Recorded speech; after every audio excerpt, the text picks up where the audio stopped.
So what is the High Court's order today in Taligaon that hill cutting matter?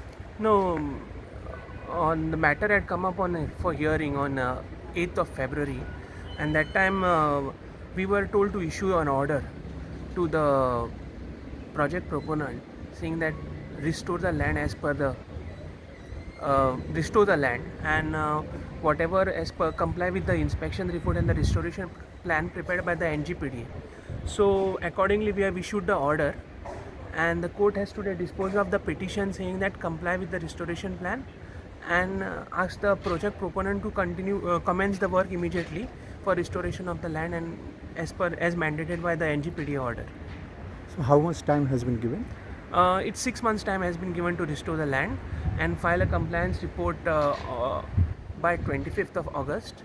The NGPDA also has to file a compliance report by 31st of August, and the matter is likely will be placed for further directions on 4th of September. Thank you.